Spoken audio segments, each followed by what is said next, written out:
Billionaire dad finds poor hungry twins at a train station on New Year's Eve, and what he does is unbelievable. The clock in the living room showed 5 in the afternoon when Calder Blake realized he would be spending another New Year's Eve alone. It wasn't something that bothered him, or at least that's what he told himself as he adjusted the gold wristwatch, a Christmas gift he'd bought for himself. After all, loneliness and Calder Blake were old acquaintances. The mansion in Greenwich, Connecticut, was impeccable as always. The marble floors reflected the soft light pouring in through the floor-to-ceiling windows. The minimalist decor, chosen by an award-winning interior designer, created an atmosphere that architecture magazines would love to photograph. Everything there cost a fortune, from the contemporary art pieces to the imported doorknobs. Nothing was missing in that house, except for life. Ivy would like these Belgian chocolates, he thought as he put a golden box away in the pantry. His 5-year-old daughter had a sweet tooth that he rarely indulged when she still lived there. Now, 6 months after the separation, he wondered if Amanda, his ex-wife, still maintained the same strict rules about sugar. Probably not. Her new husband, a chef from Boston, seemed much more relaxed about everything. Calder poured himself a 30-year-old whiskey, sipped it slowly, and watched the garden through the window. The grey sky promised snow for later. A typical December 31st in the American Northeast, cold, melancholic and silent, exactly what his life had become. Video calls with Ivy had become less frequent in recent weeks. The girl was excited about her new school, new friends, and especially her stepfather, who made animal-shaped pancakes for breakfast. How could he compete with that? He could barely operate the toaster without burning the bread. His phone vibrated. A message from his personal assistant, reminding him of the invitation to a New Year's Eve party at a partner's house. Elegant, exclusive, full of important people, and absolutely the last thing he wanted to do that night. Calder replied with a simple, "I won't be able to attend," and turned off the device. He didn't need elaborate excuses. When you have billions in the bank, people accept a no without much questioning. The sound of his footsteps echoed through the empty rooms as he walked aimlessly through the house. He stopped in front of Ivy's room, untouched since she left. The toys organized on the shelves, the bed made with the unicorn blanket, the children's books lined up, everything preserved like a small museum of memories. He closed the door, unable to stay there for long. The walls of the mansion seemed to close in on him, suffocating him with the weight of the silence. He needed to get out. A walk, he decided. Just to clear my head. He put on his most discreet coat, still visibly expensive to any keen observer, slipped on boots suitable for the cold, and went out into the frigid afternoon air. The snow was beginning to fall in light flakes, dancing in the air before touching the ground. Calder was not a man for aimless walks. His entire life had been built on clear objectives, calculated strategies, and measurable returns. Even his daily exercise was timed and monitored by state-of-the-art devices, but today he just walked, with no direction, letting his feet take him far away from the empty mansion. The streets of the wealthy neighborhood were deserted. Everyone was preparing for elaborate parties or last-minute trips to exotic destinations. Through the illuminated windows, he glimpsed families gathered, children running, tables being set, fragments of lives that seemed to belong to a completely different universe than his. Without realizing it, Calder wandered away from the exclusive residential area and reached a busier part of the city. Shops still open, people hurrying with last-minute shopping bags, Christmas music that lingered from the speakers. Normal life went on, oblivious to the emptiness he carried. The train station wasn't on his usual path, but something drew him there. Perhaps the fleeting idea of buying a ticket to anywhere, escaping for one night from who he was. A childish fantasy for a man who couldn't afford to disappear. Too many people, jobs and investments depended on his daily decisions. The inside of the station was warmer, but almost as empty as the streets. A few lone travelers sat waiting, constantly looking at their watches. Employees yawned, counting the hours until their shift ended. And then, on a secluded bench, he saw them. 2 little girls, identical, sitting side by side like forgotten dolls. Messy blonde hair, pale faces with freckles, coats too thin for the cold. They looked to be Ivy's age, 5, maybe 6, large green eyes that held a seriousness unfitting for such young children. Calder stopped and uncertain. He looked around, searching for any adults who might be with them. No one. The girls were talking to each other in low voices, occasionally rubbing their hands together to warm them. "Are you alone?" he asked, approaching cautiously. The two startled, like wild animals ready to flee. The one closer to him, a faded red ribbon in her hair distinguishing her from her sister, answered in a small voice, "We're waiting." "Waiting for whom?" Calder insisted, keeping a respectful distance. The girls exchanged quick glances, a silent communication that only twins seemed to master. "Just waiting," the same girl replied. Something about these children set off an alarm in Calder. The way they huddled on the bench, their suspicious glances, their inadequate clothing for the weather. Years of negotiating with people trying to hide their true intentions had made him good at detecting lies. "How long have you been here?" Another exchange of glances. This time, the second girl answered, "Since yesterday." Calder felt a tightness in his chest. Children. Alone. On New Year's Eve, the temperature would continue to drop during the night. "Have you eaten today?" Both shook their heads no. "We haven't eaten in 2 days," confessed the one with the red ribbon, as if she had given up on keeping secrets. 2 days. Calder looked around again, searching for security cameras, station employees, anyone who might be observing the situation. The station was practically deserted on this holiday afternoon. "What are your names?" he asked, sitting on the bench across from them. "I'm Nellie," said the one with the ribbon. "She's Ruby." Ruby nodded shyly, studying Calder with wary eyes. "I'm Calder.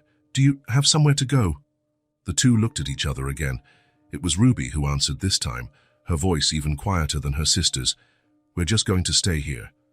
The idea of two little girls spending New Year's Eve alone, hungry, in a train station stirred something inside Calder. An emotion he couldn't name, something he hadn't felt in a long time. Outrage, concern, responsibility. "Do you want to spend New Year's at a house?" The words came out before he could think. "At my house, I mean, there's food, heat. You can take a hot bath, eat and rest." Nellie squeezed her sister's hand, her eyes widening with a mix of hope and suspicion. "We don't know you," she said with a wisdom beyond her years. Calder nodded, respecting their caution. "I can call the police or social services if you prefer, but it's New Year's Eve, and it might take a while for someone to come. In the meantime, you'd still be hungry and cold." The girls whispered to each other for a few moments. Finally, Nellie looked at him. "Do you really have food at your house?" "Lots of food," he assured them. "We can make whatever you want." Another moment of silent deliberation between the sisters. Finally, Ruby gave a small affirmative nod, and Nellie announced, "We'll go. So but if anything is weird, we know how to run fast." The childish threat, so serious coming from those small lips, almost made Calder smile, but he kept his expression neutral, respecting the gravity of the situation for them. "Deal." The walk back home was silent. The girls walked side by side, keeping a safe distance from Calder. Nellie occasionally pointed out something on the street, a particularly bright Christmas decoration, a dog walking with its owner, and Ruby would respond with nods or whispers. The snow was falling harder now, and Calder noticed how the girls shivered in their thin coats. When the mansion appeared in the distance, imposing in its isolation, the twins stopped for a moment. "You live there?" Nellie asked, surprise evident in her voice. "Yes." "It looks like a castle," Ruby commented, speaking directly to him for the first time, without being prompted. "It's too big for just one person," Calder admitted. The house that had always seemed to him a symbol of success now, seen through the eyes of these children, looked absurdly disproportional, a monument to loneliness. They entered through the main door, and Calder watched the girls absorb the environment with wide eyes. Their worn shoes hesitated on the Persian rug, as if afraid to dirty it. "You can come in," he encouraged. "Let's first get you something to eat." In the spacious and immaculate kitchen, Calder realized he didn't know exactly what children their age ate. When Ivy was home, the housekeeper handled her meals, following a menu designed by a pediatric nutritionist. "What would you like to eat?" he asked, opening the well-stocked refrigerator. Nellie and Ruby looked at each other, apparently as lost as he was with so many options. "Anything," Nellie finally answered. Calder began to take items from the refrigerator and pantry: pasta, sauces, fruits, juices, bread, pies. An impromptu feast began to take shape on the marble countertop. "How do you like hot chocolate?" he asked, remembering how Ivy loved the drink on cold days. Their eyes lit up in response, and Calder felt an unexpected satisfaction. As he prepared the chocolate, he watched the girls timidly approach the food, as if they still couldn't believe they could touch it. "You can help yourselves," he said. "But maybe you'd like to take a warm bath first. I have some clothes that might fit you." Nellie looked at her own dirty clothes and then at her sister, who nodded slightly. "A bath would be nice," she agreed. Calder led them to one of the guest rooms, turned on the heater and prepared the bathroom. He found some of Ivy's old clothes that, although still a bit big for the twins, would be better than what they were wearing. "I'll leave you to it," he said, placing fluffy towels on the bed. "I'll be in the kitchen, finishing up dinner." Back in the kitchen, Calder found himself working with a purpose he hadn't felt in months. He set the dining room table, lit some candles, and put on soft music through the sound system. It wasn't an elaborate celebration, but it felt more welcoming than the solitary dinner he had planned.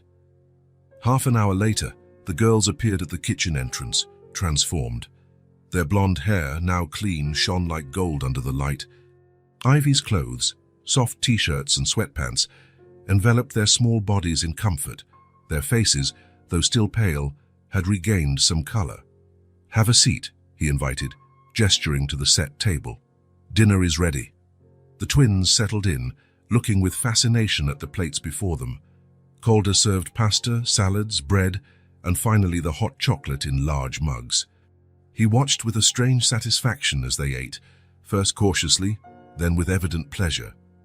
It was during dessert, generous slices of apple pie with ice cream, that Nellie looked at him with renewed curiosity. "Do you have a daughter?" she asked, pointing to the clothes they were wearing. The question hit Calder like a soft punch to the gut. So many emotions contained in that simple question. "I do," he replied after a moment, "but she lives with her mother, in another city." Nellie nodded, as if she perfectly understood the complexities of adult life. "Is she our age?" "Yes, 5 years old," Calder confirmed. "Her name is Ivy." "Ivy is a pretty name," commented Ruby, surprising him again by speaking spontaneously. "Thank you," Calder smiled. "Nellie and Ruby are pretty names too." A comfortable silence fell over the table as they finished dessert. Calder watched the girls, feeling something strange grow inside him, something warm and unsettling. There were people at his table, voices in his house. He no longer felt like a ghost wandering through empty rooms. Later, after settling the girls in the guest room, Calder stood in the dark hallway.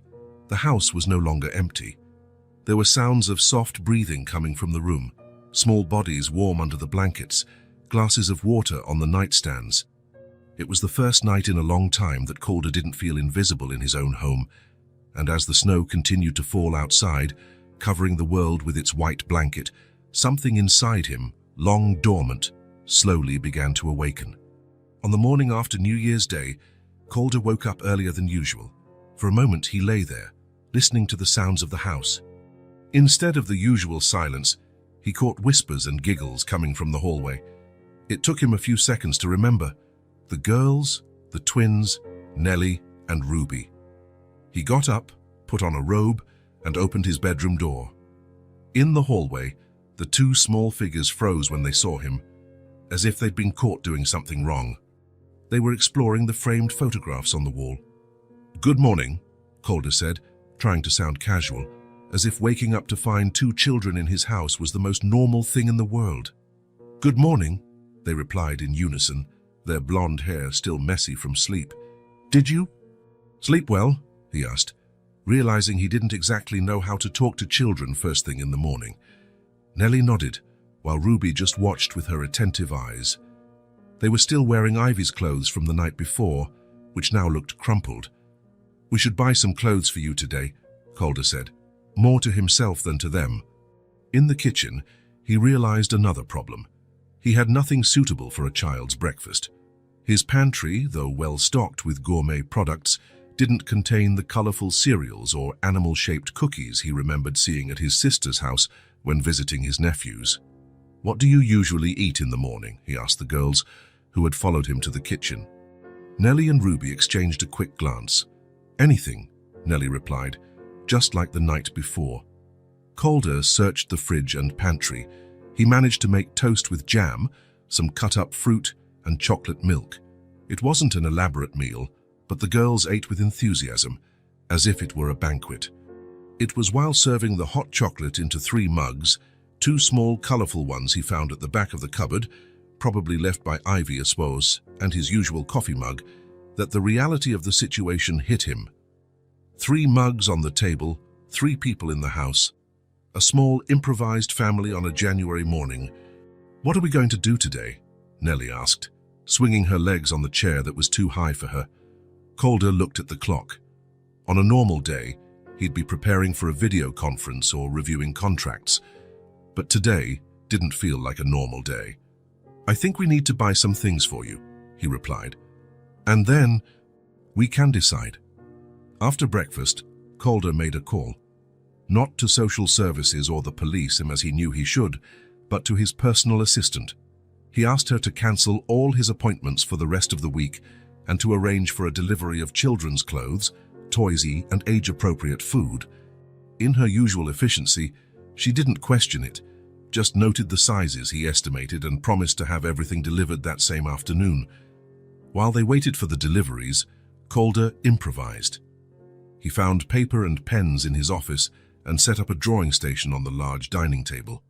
The girls, hesitant at first, were soon completely absorbed, creating colorful worlds on the white paper. "Look, I drew our house," said Ruby, surprising Calder by speaking spontaneously. In the drawing, a large house with many windows sheltered 3 smiling stick figures. "This is you," she pointed to the tallest one. "And this is us." Calder felt something strange in his chest, a mix of tenderness and alarm. Our house, these girls, whom he had known for less than 24 hours, already included him in their concept of home. And even more surprisingly, he didn't want to correct that impression.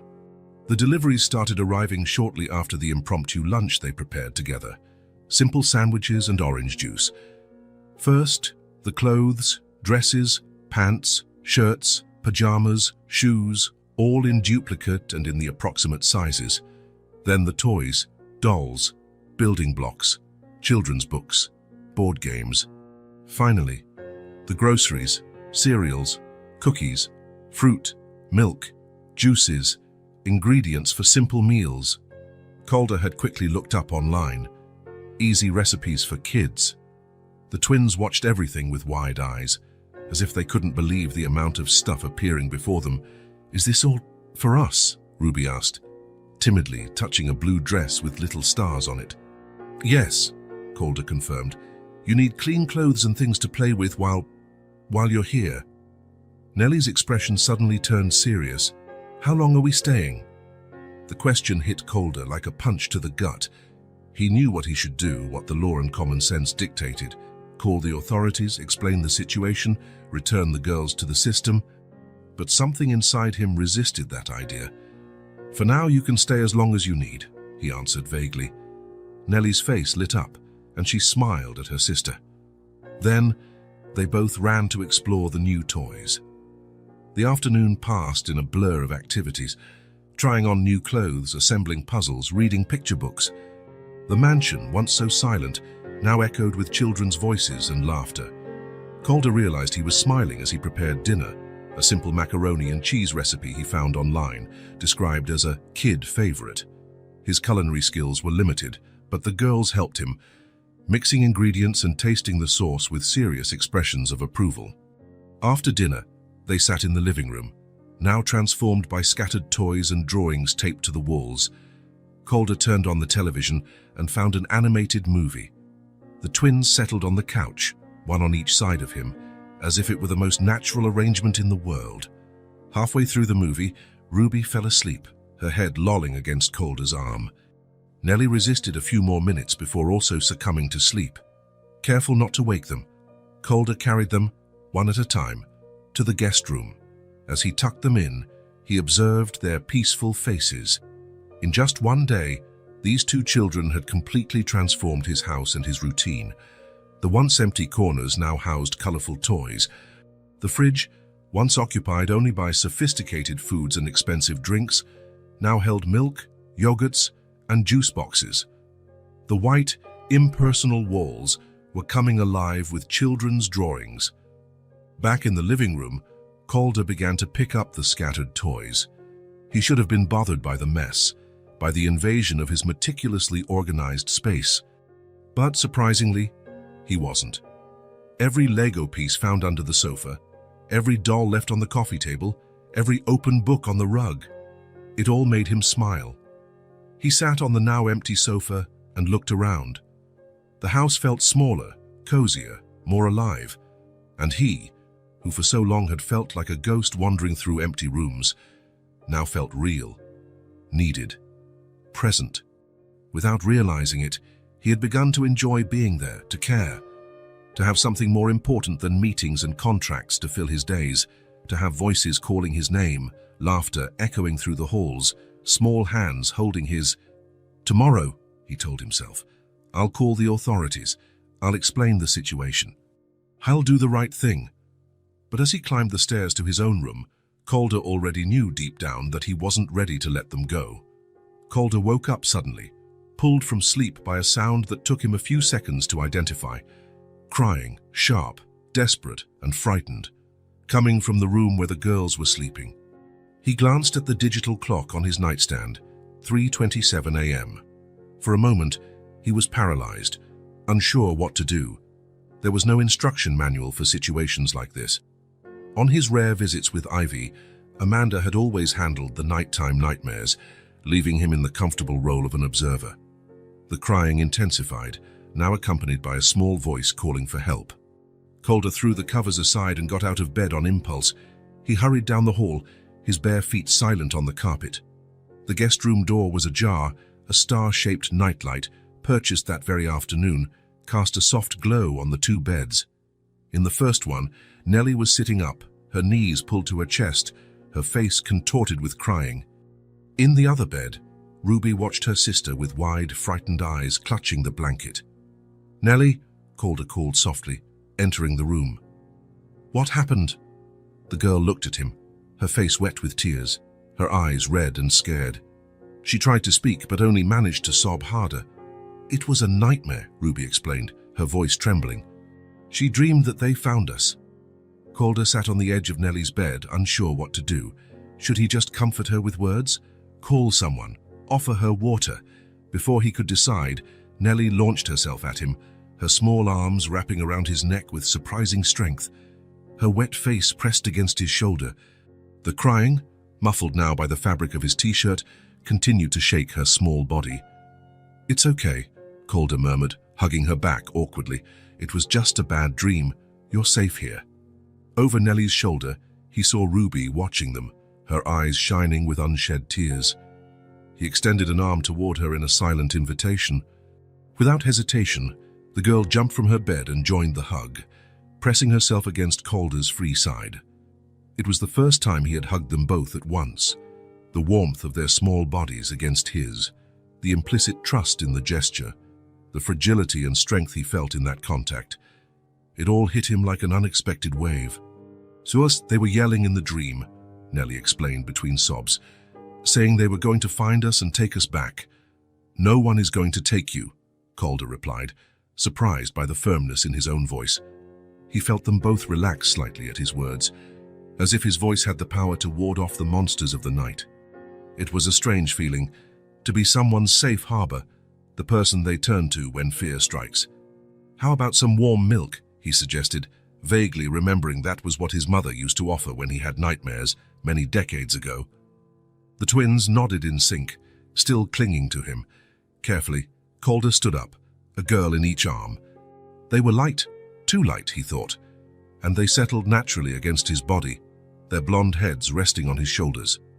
In the kitchen, lit only by the soft light above the stove, Calder managed, with some difficulty, to warm milk in a saucepan while still holding Ruby. Nellie had settled onto one of the high stools, her legs swinging in the air, her red-rimmed eyes following his every move. "My dad used to make hot chocolate when I had nightmares," Calder commented as he poured the milk into 2 mugs, but he added a secret ingredient. "What was it?" asked Ruby, her curiosity momentarily overcoming her fear. "Cinnamon," he replied, smiling as he found the jar in the cabinet. "Just a pinch. It makes all the difference." He sprinkled the cinnamon over the milk and handed the mugs to the girls, who blew on the hot drink before trying it. Their faces lit up with shy smiles as they tasted it. "It's good," Nellie approved. "It's magic," Calder corrected, sitting between them. "Milk with cinnamon chases away nightmares. At least that's what my dad always told me." "Was your dad nice?" Ruby asked, her green eyes fixed on him over the rim of her mug. The question caught him off guard. "Yes, when he was home," he answered honestly. "He traveled a lot for work, but when he was with me, he was attentive." "Like you," Nellie observed. Something tightened in Calder's chest. Was that what he was being? Attentive. It seemed too simple a word to describe what he felt. This confusing mix of protection, responsibility, and affection that grew with every hour spent with the twins. They stayed in the kitchen until the mugs were empty, and the girls' eyes began to grow heavy again. Calder guided them back to their room, helping them settle into their beds. As he turned to leave, 2 voices called out in unison, "Stay here." He looked at their small faces, illuminated by the light of the star-shaped nightlight, and knew he couldn't deny their request. He pulled the armchair from the corner of the room to a spot between the 2 beds and sat down. "So I'll stay until you fall asleep," he promised. "Can you tell a story?" Ruby asked. Calder thought for a moment. He couldn't remember any suitable children's stories. His knowledge of literature leaned more toward Russian classics and biographies of successful CEOs. He decided to improvise. "Down once upon a time, there were 2 princesses," he began, seeing the girls' eyes light up. "They were twins and had hair as golden as the sun. They lived in a faraway kingdom where the trees were made of chocolate and the rivers of lemonade." The story continued, filled with fantastical details and unlikely adventures, until the girls' eyelids grew too heavy to stay open. Ruby's breathing was the first to become deep and regular, followed shortly by Nellie's. Even after they both fell asleep, Calder remained in the armchair, watching them. The soft light highlighted their identical profiles, the small, upturned noses, the cheeks still round with childhood, the long lashes against their fair skin. They looked fragile and infinitely precious as they slept. It was in that moment, sitting between the 2 beds in the middle of the night, that Calder felt something shift inside him. A sense that, for the first time in a long time, there were people who genuinely depended on him, not on his money or influence, but on him as a human being, as a protector, as the responsible adult keeping the monsters at bay. And that feeling, instead of scaring him, strengthened him, as if he had discovered a purpose he never knew he was looking for. At some point, he fell asleep in the uncomfortable armchair, his arms crossed over his chest, his head lolling to the side. He was awakened by rays of sunlight streaming through the window and the sound of muffled giggles. He opened his eyes to find Nellie and Ruby already awake, sitting up in their beds, watching him with amused expressions. "You snore," Nellie informed him, laughing behind her hand. Calder straightened up in the armchair, feeling his back protest the poorly slept night. "I do not snore," he defended himself automatically, running a hand through his disheveled hair. "You do too," Ruby insisted, "like a little bear." He couldn't help but smile at the specific comparison. "So a little bear, huh? At least not a big one." The girls laughed, and the sound of their laughter, cleansed of the previous night's anguish, made something warm spread through Calder's chest. "Who wants pancakes for breakfast?" he offered, getting up and stretching his sore muscles. "I do," they both answered in chorus, jumping out of bed. In the sunlit kitchen, Calder prepared the pancake batter following a recipe he found online. The twins helped, adding ingredients and mixing the batter with intense concentration. There was flour scattered on the counter and splatters of milk on the floor, but he didn't care. The mess felt right somehow, a sign of life, of presence. With pancakes stacked on colorful plates and covered in maple syrup, they sat at the kitchen table. The morning sun streamed through the large windows, creating golden pools on the wooden floor. It was a perfect moment, Calder thought, the kind of scene that could be in a butter commercial or a Christmas card.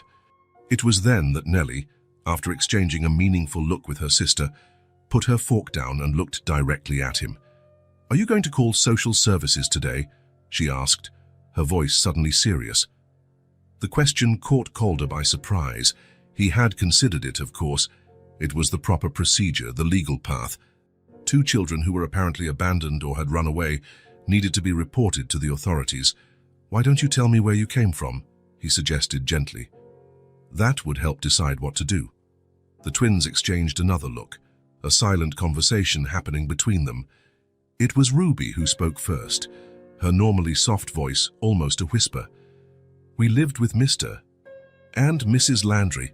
They're our foster parents, but they don't really want us." "Just the money the government gives them," Nellie completed, her eyes fixed on the table. Calder felt a pit in his stomach. "What do you mean?" "They get money to take care of us," Nellie explained, "but they spend it all on beer and cigarettes." "And they're never home," Ruby added.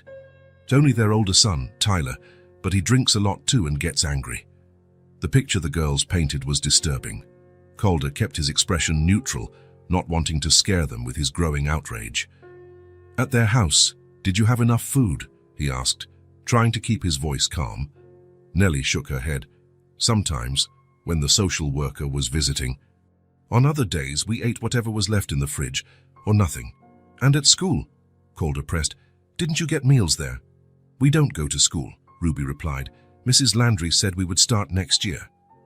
5 years old, not in school, with irregular meals and neglectful caregivers. Anger began to simmer inside Calder, but he kept it under control. He didn't want the girls to think he was angry with them. "And how did you run away?" he asked, pushing his plate aside, his appetite completely gone. "It was at their Christmas party," Nellie explained. "Everyone was drinking, loud music. No one noticed when we left through the back door." "We took a bus," Ruby continued. "How we had saved some coins we found around the house. And then another bus," Nellie added, "until we got to the big city, far away from them." "How long were you alone before I found you?"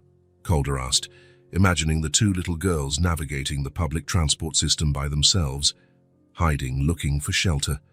3 days, I think," Nellie answered. "We slept in the stations. We ate what we could with the money we had." Calder closed his eyes for a moment, trying to control the mix of emotions flooding him. Anger at the adults who had neglected these children, admiration for the girls, courage and resilience, sadness for what they had endured in their short lives. "If you call social services, they'll send us back," Nellie said, her voice trembling slightly. "Or to another place just like it." Ruby reached her small hand across the table, touching Calder's. "This is the first place where we feel like we exist," she said, her intense green eyes fixed on his. "Like we're real people." The words hit Calder like a physical blow. Real people. 5-year-old children shouldn't have to articulate such a profound and devastating concept. They shouldn't know what it feels like to not be real, visible, existent. "You are real people," he stated forcefully, holding Ruby's hand and extending his other to Nellie. "And you are important, very important." The twins looked at him with a mix of hope and fear, as if they didn't dare to believe what they were hearing. "Can we stay with you?" Nellie asked, her voice barely audible. "Please." "We'll be good," Ruby quickly promised. "We won't be any trouble. And we can help with cleaning," Nellie added. "So we know how to wash dishes and sweep." Calder's heart ached hearing those offers, 5-year-olds promising domestic labor in exchange for basic shelter and affection. What had the world done to them? "You don't have to do any of that," he said, gently squeezing their small hands in his. "Children don't have to earn the right to be cared for. It's the adult's responsibility to take care of you, not the other way around." Their eyes glistened with unshed tears, and Calder realized it was probably the first time they had ever heard anything like that. In that moment, looking at those hopeful and vulnerable faces, Calder made a decision. It wasn't a long process of reflection or a careful analysis of pros and cons. It was an instant, unshakable certainty, as if a truth had just been waiting to be acknowledged. He would not return them to the system that had already failed them. He would not allow them to go back to a home where they were invisible, neglected, hungry. He would not let them be separated or sent to another place where the cycle of abandonment could repeat itself. "You can stay with me," he declared, the words coming out firm and clear, "and I'm going to do everything I can to make sure it's permanent." The girls' faces lit up as if someone had switched on lights inside them.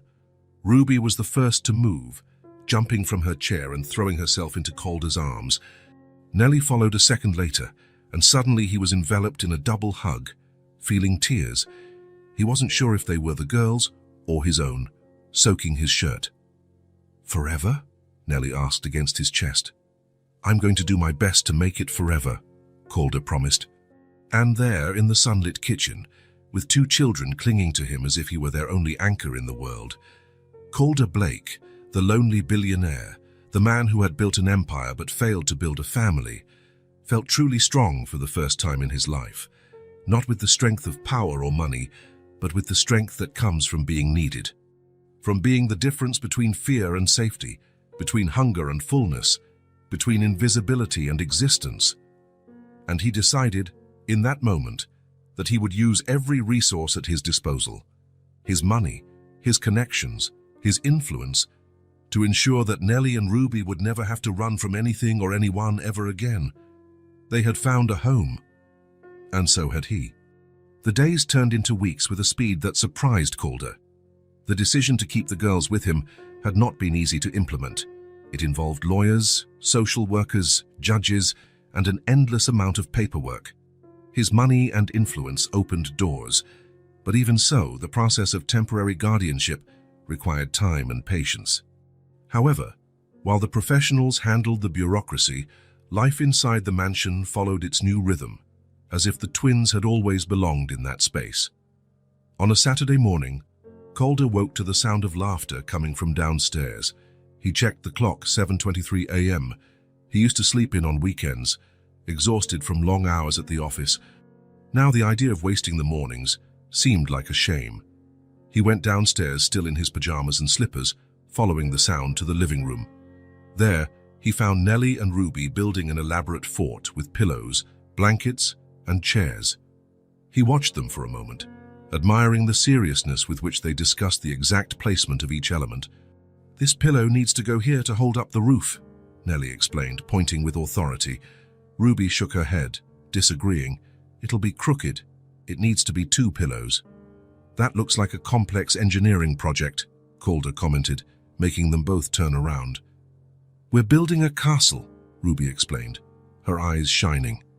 "To protect us from the dragons," Nellie completed, as if it were obvious.